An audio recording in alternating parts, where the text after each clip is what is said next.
Sidang perkara pidana nomor 48 2026 Indramayu atas nama terdakwa Rio Bagus Setiawan pada hari ini Senin 29 Juni 2026 kembali dibuka dan dinyatakan terbuka. Terdakwa ya. Sebelum dilanjutkan kami membacakan terlebih dahulu penetapan nomor 48 2026 Indramayu tentang pergantian majelis hakim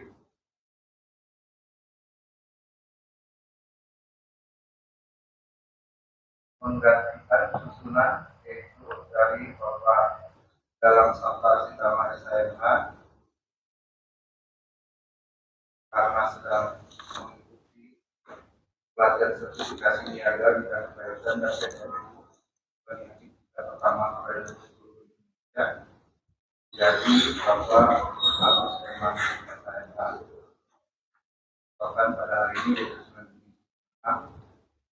baik ya saudara sehat hari ini ya. Hari ini ada yang disampaikan?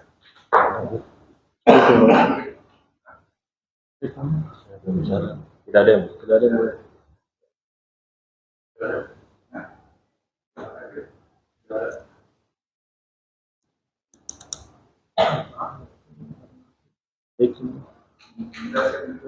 Siap ya.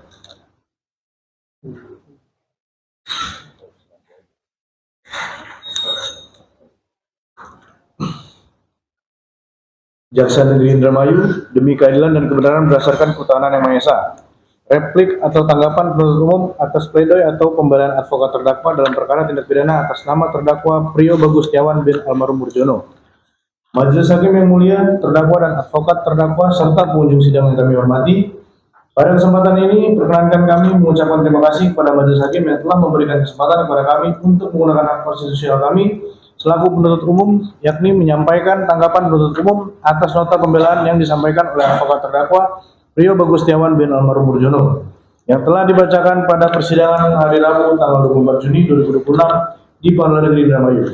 Pada kesempatan ini kami mengucapkan terima kasih kepada advokat terdakwa yang telah menyampaikan pembelaannya. Kami yakin dan percaya bahwa apapun yang disampaikan oleh advokat terdakwa dalam pembelaannya adalah dalam rangka turut serta menegakkan supremasi hukum untuk mencapai kebenaran material serta memperoleh putusan yang seadil-adilnya sesuai tuntutan masyarakat dan pencari keadilan. Semoga Tuhan Yang Maha Esa memberikan rahmat dan hidayahnya kepada kita semua sehingga proses persidangan dalam perkara ini dapat berjalan dengan baik, aman dan kondusif hingga diperoleh suatu putusan hakim. Majelis Hakim yang mulia, terdakwa dan advokat terdakwa serta pengunjung sidang yang kami hormati, setelah kami membaca dan mengkaji nota pembelaan dari advokat terdakwa, akhirnya kami memaklumi posisi advokat yang membela kepentingan hukum lainnya, yaitu terdakwa Rio Bagus Setiawan bin almarhum Murjono di persidangan. Dalam arti apabila terdapat suatu hal yang tidak jelas, baik terdakwa, penuntut umum, dan majelis hakim menghendaki yang tidak jelas atau ramang-ramang tersebut membuat menjadi terang, tetapi bukan sebaliknya, yang sudah jelas dan terang dibuat menjadi ramang-ramang atau abu-abu.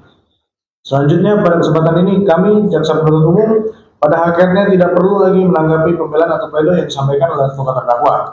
Karena menurut kami apa yang disampaikan oleh advokat terdakwa dalam pledoi tersebut tidaklah berdasar. Oleh karenanya kami tidak akan mengulanginya lagi karena telah secara lengkap dan jelas sudah termuat dalam surat tuntutan kami yang telah dibacakan dan diserahkan kepada majelis hakim, pada terdakwa serta advokat terdakwa pada persidangan sebelumnya, itu pada hari Kamis tanggal 18 Juni 2026. Namun untuk menghargai peradilan ini dan juga menghargai jerih payah serta usaha dari advokat terdakwa untuk membela kliennya, maka kami jaksa penuntut umum secara singkat akan menanggapi pokok-pokok materi nota pembelaan atau pledoi yang telah disampaikan oleh advokat terdakwa dalam nota pembelaannya, yang pada intinya adalah: 1. Menyatakan terdakwa terbukti membantu melakukan tindak pidana sebagaimana diatur dalam turut serta melakukan tindak pidana, menempatkan, membiarkan, melakukan, menyuruh melakukan kekerasan terhadap anak yang mengakibatkan mati, sehingga lebih tepat dan adil apabila terdakwa diperkenakan pasal 80 ayat 3 Undang-Undang Republik Indonesia nomor 35 tahun 2014 tentang perubahan atas Undang-Undang nomor 23 tahun 2002 tentang perlindungan anak junto pasal 20 huruf C Undang-Undang Republik Indonesia nomor 1 tahun 2026 tentang penyelesaian pidana. 2. Memberikan putusan terhadap terdakwa Priyo Bagus Setiawan Bintang Murjono dengan putusan seringan-ringannya. Subsidiar, jika Yang Mulia Majelis Hakim berpendapat lain, mohon putusan yang seadil-adilnya, sehingga apabila terdakwa Priyo Bagus Setiawan Bintang Murjono telah selesai melaksanakan tanggung jawabnya, nanti dapat melanjutkan kehidupan menjadi lebih baik lagi daripada sebelumnya. Dengan alasan yang diungkapkan oleh advokat terdakwa pada pokoknya sebagai berikut. 1. Tidak adanya motif dari terdakwa. Bahwa terhadap motif dari terdakwa sama sekali tidak dapat ditemukan dalam perkara penghilangan atau perampasan nyawa sebagai delik pidana material. Tidak terlalu diperlukan harus ada. Namun, motivasi erat kaitannya dengan kehendak yang latar belakangi perbuatan sehingga dorongan perbuatan terdakwa untuk melakukan sesuatu perbuatan tanpa didasari keinginan yang kuat atas tujuan dan akibat dari perbuatannya. Terdakwa sama sekali tidak mengenal para korban dan terdakwa pun bukanlah seorang pembunuh bayaran yang ukurannya perbuatan suatu profesionalitas atau berorientasi atas suatu hal yang menguntungkan. 2. Tidak terpenuhinya unsur delik tindak pidana pembunuhan dan pembunuhan berencana. Bahwa berdasarkan analisa yuridis yang dilakukan oleh rekan jaksa penuntut umum atas unsur dengan perencanaan terlebih dahulu, sengaja menghilangkan nyawa orang lain, kami tidak sepakat dan menyatakan tidak terpenuhi. Tetapi peran terdakwa hanyalah sebatas tunduk, patuh, dan mengikuti yang disebabkan adanya ketimpangan yang ekstrim antara pelaku utama dan terdakwa dari faktor usia, karakter, maupun ketergantungan ekonomi sosial, sebagaimana keterangan saksi di bawah sumpah, Irfan Septiana.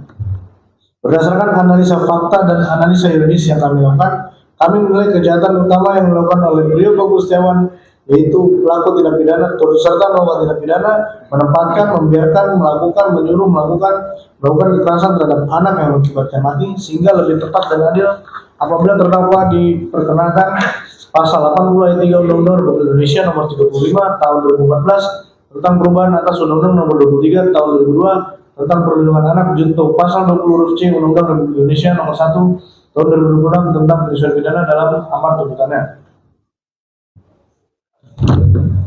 Dilanjutkan ya, Bos. Terhadap materi nota pembelaan advokat terdakwa tersebut, penuntut umum memberi tanggapan sebagai berikut. 1. Tidak adanya motif dari terdakwa. Bahwa kami penuntut umum sangat tidak sependapat dengan apa yang disampaikan oleh advokat terdakwa dalam nota pembelaannya, yang menyatakan bahwa motif dari terdakwa sama sekali tidak dapat ditemukan, di mana dalam hal ini advokat terdakwa sangat tidak argumentatif dan tidak berdasarkan analisis yuridis yang matang dalam materi pledoinya, dan terkait motif sejatinya telah kami uraikan dan gambarkan secara cermat, jelas dan lengkap dalam surat tuntutan kami. Namun untuk memperjelas dan mempertegas akan kembali kami uraikan hal tersebut pada pokoknya sebagai berikut. Bahwa perlu dipahami, kalau dalam surat dakwaan penuntut umum terhadap pembunuhan berencana, motif selalu diuraikan, akan tetapi penguraian motif dalam dakwaan tersebut semata-mata untuk mengkonstruksikan perbuatan sebagai suatu rangkaian, sementara terhadap motif itu sendiri tidaklah perlu dibuktikan, karena bukan merupakan unsur paling yang secara eksplisit verbis tercantum dalam pasal aku. Kalaupun motif itu terbukti hanyalah sebagai bonus terhadap kualitas pembuktian, namun sebaliknya jika motif tersebut tidak terbukti, bukanlah berarti pembuktian terhadap perbuatan pidananya tidak terbukti. Menurut Profesor Sudarto, pembuat menghendaki perbuatan beserta akibatnya dan memberikan catatan bahwa haruslah dibedakan antara tujuan dan motif, karena motif sesuatu perbuatan adalah alasan yang mendorong untuk berbuat, misalnya cemburu, jengkel, dan sebagainya. Sejalan dengan Prof. Sudarto, Prof. Jan Remenlin menjelaskan prinsip pembuat undang-undang Belanda justru menempatkan motivasi pelaku sejauh mungkin di luar dari perumusan delik dan sebaliknya, merujuk pada kondisi psikis pelaku. Bahwa Profesor Jan Remenlin menjelaskan menunjukkan pada fakta bahwa di Belanda kata dolus selalu dipergunakan secara netral dan tidak bernuansa, dari pelaku tidak perlu diungkap bahwa ia memiliki niat jahat atau keji. Bahwa dalam hal pembuktian unsur sengaja, yang sebelumnya menjelaskan prinsip pembuat undang-undang Belanda justru menetapkan motivasi sejauh mungkin. Maka perbuatan kesengajaan mengandalkan situasi kondisi eksternal yang dikumpulkan dan diseleksi sekedar dengan panduan pengalaman manusia, pada umumnya nalar serta rasa tanggung jawab dan situasi serta kondisi dimaksud direkonstruksi post factum atau setelah delik. Memperhitungan itu semua kita dapat mengatakan bahwa dalam hal kesengajaan selalu terlibat proses objektivasi dan penyimpulan tentang nilai norma yang terkait. Bahwa berdasarkan uraian fakta hukum sebagaimana yang telah kami uraikan dalam surat tuntutan, maka dalam perkara ini penuntut umum menilai bahwa terdapat motif dari dalam diri terdakwa yang melatar belakangi dirinya untuk turut serta merampas nyawa korban Budi Awaludin, korban Syahroni, korban Eis Julitasari, anak korban Ratu Khairunisa, dan anak korban Bella, yaitu sebelum adanya pelaksanaan pembunuhan terhadap para korban. Terdakwa telah mengetahui rencana pembunuhan tersebut dari saksi Ririn Rifanto, di mana pada saat itu terdakwa diajak oleh saksi Ririn dan diiming-imingi uang sebesar 100 juta rupiah. Atas permintaan dari saksi Ririn tersebut, terdakwa menyetujui untuk turut serta membantu saksi Ririn menghilangkan nyawa para korban dengan menuruti semua perintah dari saksi Ririn Rifanto. Baik itu untuk menyediakan alat yang digunakan untuk melakukan pembunuhan, turut serta mengikuti skenario dari saksi Ririn, turut serta membantu menghilangkan nyawa para korban, turut serta membantu saksi Ririn untuk membersihkan TKP, turut serta membantu menjualkan barang yang diambil dari para korban, turut serta menghilangkan barang bukti, hingga turut serta melarikan diri sebelum akhirnya dilakukan penangkapan oleh pihak kepolisian. Bertolak dari motivasi tersebut, penuntut umum menilai kalau hal itulah yang telah mendorong terdakwa untuk menghilangkan nyawa para korbannya. Bahwa berdasarkan fakta sebagaimana juga telah diuraikan dalam surat tuntutan, dapat terlihat suasana batin yang tenang dari diri terdakwa, di mana ada persiapan yang telah dilakukan oleh terdakwa dan saksi Ririn. Ada rentang waktu berpikir yang cukup banyak dari terdakwa untuk memikirkan apakah dirinya akan tetap melakukan aksinya atau mengurungkan niatnya dari saat perencanaan sampai kepada pelaksanaan. Dengan terdakwa tetap turut serta menghilangkan nyawa para korbannya, dapat dikatakan terdakwa telah mengkaji konsekuensi keuntungan ataupun kerugian yang akan terjadi. Dalam fakta tersebut juga terdakwa tidak ada niatan untuk berhenti atau menghentikan saksi Ririn untuk menghilangkan nyawa para korban, padahal ada banyak kesempatan dalam diri terdakwa untuk melakukan hal tersebut. Namun terdakwa masih turut serta melakukan perbuatan tersebut, sehingga dapat dipandang terdakwa menghendaki peristiwa tersebut terjadi. Berdasarkan fakta tersebut di atas, maka pemikiran dan pertimbangan ini menurut penuntut umum hanya dapat dilakukan dalam suasana tenang, dan dalam suasana tersebutlah ia akhirnya memutuskan kehendak untuk berbuat dan telah memikirkan pula bagaimana cara ia melaksanakannya, di mana perbuatan itu tidak diwujudkan seketika itu. Bahwa dari rekaman CCTV yang diperlihatkan juga di persidangan, tidak nampak adanya rasa takut yang berlebihan dari diri terdakwa atau tekanan yang dirasa pada diri terdakwa. Justru terlihat terdakwa berperan aktif dalam pelaksanaannya. Terdakwa yang menunjukkan gestur santai pada situasi yang memperlihatkan adanya kehendak dari terdakwa untuk turut serta menghendaki perbuatan tersebut. Dengan demikian, pembelaan advokat terdakwa tersebut haruslah dinyatakan ditolak. 2. Tidak terpenuhinya unsur delik tindak pidana pembunuhan dan pembunuhan berencana. Bahwa dalil advokat terdakwa yang menyatakan unsur dengan perencanaan terlebih dahulu sengaja menghilangkan nyawa orang lain tidak terpenuhi dan hanya terbukti melakukan tindak pidana terus serta melakukan tindak pidana, menempatkan, membiarkan, melakukan, menyuruh lakukan, melakukan kekerasan terhadap anak yang mengakibatkan mati. Sehingga lebih tepat dan adil apabila terdakwa diperkenakan pasal 80 ayat 3 Undang-Undang Republik Indonesia nomor 35 tahun 2014 tentang perubahan atas Undang-Undang nomor 23 tahun 2002 tentang perlindungan anak, contoh pasal 20 huruf C Undang-Undang Republik Indonesia nomor 1 tahun 2026 tentang penyelesaian pidana adalah tidak berdasar. Karena jelas tergambar terdakwa telah turut serta dengan rencana terlebih dahulu merampas nyawa korban Budi Awaludin, korban Syahroni, korban Eis Julitasari, anak korban Ratu Khairunisa, dan anak korban Bella. Bahwa menurut Profesor Simon sebagaimana dikutip oleh PAN, Bintang menyatakan bahwa orang lain yang turut serta melakukan kejahatan itu dapat dianggap sebagai pelaku, maka di situ terjadi medepleger atau turut serta melakukan padeda der syak. Itu menunjukkan adanya kerjasama secara fisik. Itu haruslah didasarkan pada kesadaran bahwa mereka itu melakukan suatu kerjasama. Dengan perkataan lain, untuk adanya mededa der syak itu disyaratkan tentang adanya fisik sense working. Mengenai hal yang terakhir, tidaklah perlu bahwa kerjasama itu dilakukan dengan tegas sebelumnya. Akan tetapi cukup pada saat perbuatan itu dilakukan, masing-masing mengetahui bahwa mereka itu bekerja sama. Bahwa menurut doktrin hukum pidana suatu perbuatan dapat digolongkan ke dalam pernyataan diperlukan adanya kesadaran bersama dan pelaksanaan bersama. Bahwa ajaran Delmening pada pokoknya adalah masalah menentukan pertanggungjawaban dari peserta terhadap delik. Dalam Delmening atau juga disebut aksesorir Delmening, Pertanggungjawaban dari peserta yang satu digantungkan pada perbuatan peserta yang lainnya. Menurut memori Pantolining bahwa yang turut melakukan adalah tiap orang yang sengaja turut berbuat dalam melakukan suatu peristiwa. Menurut MRMH Tirta Amijaja, satu syarat mutlak bagi bersama-sama melakukan ialah adanya keinsyafan, bekerja sama antara orang-orang yang bekerja sama itu.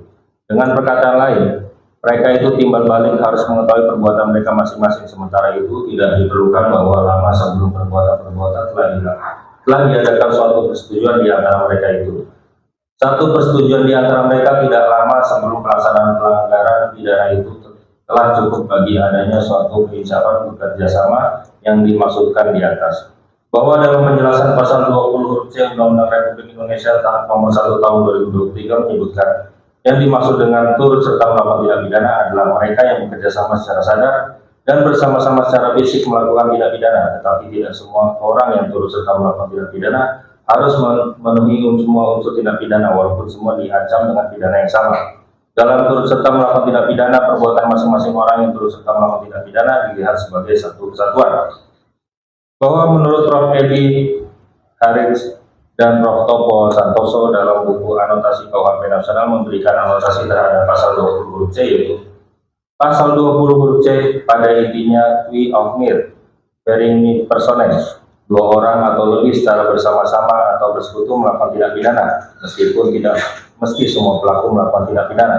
Dalam turut serta melakukan harus ada kesengajaan. Pertama, kesepakatan atau meeting of mind di antara pelaku tindak pidana sebagai subjektif penyertaan. Sedangkan yang kedua, adanya kerjasama yang nyata di antara para pelaku untuk mewujudkan suatu tindak pidana sebagai objektifnya penyertaan. Bahwa berdasarkan fakta hukum dalam persidangan sebagaimana yang juga telah dijelaskan dan digambarkan oleh penuntut umum dalam surat tuntutan, yaitu terlihat peran dari terdakwa bersama-sama dengan saksi Rini Wipanto, yakni terdakwa yang telah mempersiapkan alat berupa palu besi yang digunakan oleh saksi Rini Wipanto untuk menghabisi nyawa korban Budi Auludin, korban Caroni, korban Desi Tasari, dan anak korban Ratu Failunisa. Kemudian terdakwa juga telah menceburkan anak korban Bella ke dalam bak mandi sehingga membuat anak korban Bella yang masih berusia sekitar 7 sampai dengan 8 bulan yang tidak berdaya dan kehilangan nyawanya. Peran terdakwa lainnya yaitu turut serta membantu saksi Rini Wipanto untuk membersihkan TKP dan membawa jenazah korban Budi Auludin ke rumah korban Budi Auludin untuk kemudian menimbun korban Budi Auludin, korban Caroni, korban Desi Tasari, anak korban Ratu Failunisa, dan anak korban Bella dengan menggunakan tanah, dengan tujuan agar mayat para korban tidak diketemukan. Dan terdakwa juga berperan dalam menjual cincin dan kalung emas milik anak korban Bella, mengambil uang dari rekening dana korban Budi Auludin, membuat banner rumah ini dalam pengawasan bank, dan ikut serta melarikan diri bersama dengan saksi Rini Wipanto. Dan terdakwa dalam melakukan perbuatannya tersebut dilakukan secara keadaan sadar dan dengan penuh keinsyafan dalam menjalankan peran dan tugasnya masing-masing untuk satu tujuan, yakni menghilangkan nyawa korban. Dengan demikian, pembelaan advokat terdakwa tersebut harus dinyatakan ditolak karena tidak berdasarkan fakta dan analisis yuridis yang benar. Bahwa dengan demikian, apa yang telah didalilkan oleh advokat terdakwa dalam nota pembelaannya sangatlah tidak berdasar, karena tidak didukung oleh alat bukti di persidangan untuk dapat membuktikan dalil advokat terdakwa tersebut. Bahwa dari semua alat bukti yang dihadirkan penuntut umum tersebut di persidangan telah dapat meyakinkan kami penuntut umum serta meyakinkan majelis hakim atas perbuatan yang dilakukan oleh terdakwa. Bahwa keyakinan majelis hakim adalah milik majelis hakim itu sendiri, sehingga tidak ada pihak manapun yang dapat menilai keyakinan yang dimiliki oleh majelis hakim atas apa yang dihadirkan di persidangan baik oleh penuntut umum maupun advokat. Bahwa dalam pasal 235 ayat 1 huruf G Undang-Undang Republik Indonesia nomor 20 tahun 2025 tentang KUHP menyatakan adanya alat bukti berupa pengamatan hakim, di mana menurut hemat penuntut umum fakta-fakta hukum di persidangan yang dikaitkan dengan alat bukti sebagaimana dalam Undang-Undang Republik Indonesia nomor 20 tahun 2025 diantaranya keterangan saksi, keterangan ahli, surat, keterangan terdakwa, barang bukti, dan segala sesuatu yang dapat digunakan untuk kepentingan pembuktian pada pemeriksaan di sidang. Sepanjang diperoleh secara tidak melawan hukum sebagaimana yang telah diuraikan secara lengkap dan dalam surat tuntutan penuntut umum, dan segala sesuatu yang muncul di dalam persidangan akan menjadi penilaian dan keyakinan bagi majelis hakim dalam memutus perkara akuo.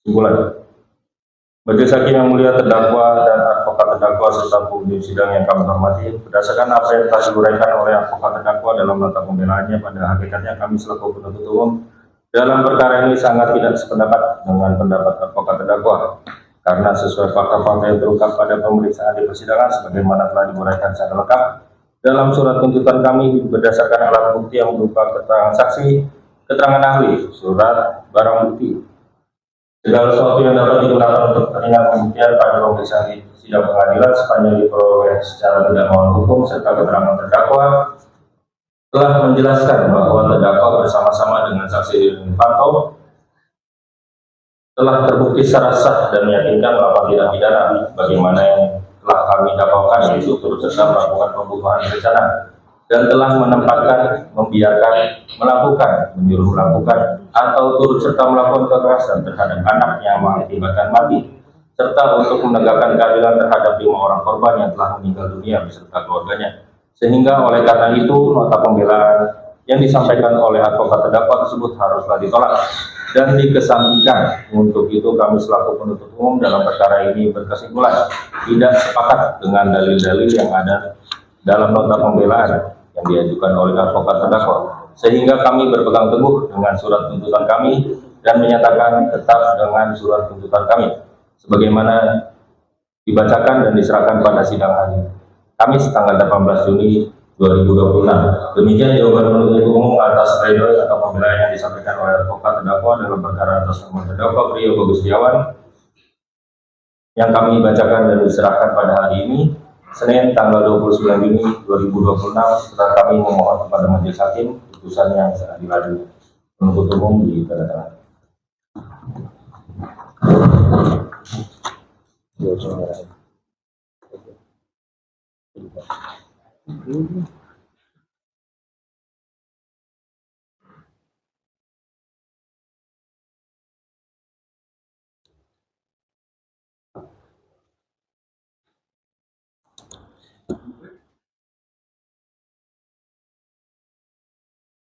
Terima kasih yang mulia. Kemudian yang mulia jika diperkenankan untuk publik hubungan dengan tentang waktu dari LPSK, bagaimana yang sudah diajukan, yaitu tanggal 5 bulan Juni dimulai terkait dengan penelaahan setelah syarat formil administrasi teknologi, sehingga jika tentang waktu 30 hari berdasarkan masa yang timeline dari LPSK itu tentu tanggal 5, barangkali ada putusan dari LPSK yang menentukan bagi terdakwa, sehingga kami akan menyampaikan publik pada hari Kamis tanggal 2 ya. Penuntut umum pada tanggapan barangkali ini sambil menunggu forensik yang belum hadir juga, barangkali silakan tanggapan. Terima kasih yang mulia. Untuk waktu permintaan untuk replik untuk duplik kami tidak keberatan untuk hari Kamis. Kami juga masih menunggu dari hasil forensik yang insya Allah dalam waktu dekat sudah akan kami hadirkan dalam duplik tersebut. Minggu ini ya. Tanggal 20 kali, tapi tangan habis tanggal 18. Kalau ada upaya hukum banding itu misalnya masih judek fakti ya sebenarnya, bisa nggak? Masih bisa ya judek fakti, masih judek fakti ya. Kalau terdakwa ada yang belum sampaikan? Oke.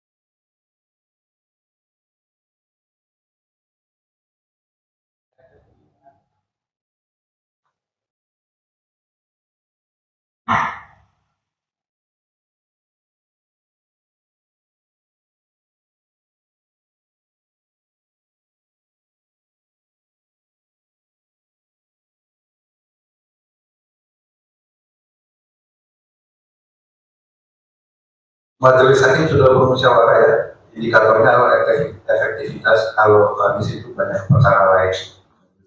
Jadi hari Rabu tanggal 1 Juli 2026 pukul 10 waktu Indonesia Barat ya, itu ya penuntut umum, terdakwa dan advokat terdakwa ya, sidang menyatakan saya ditutup.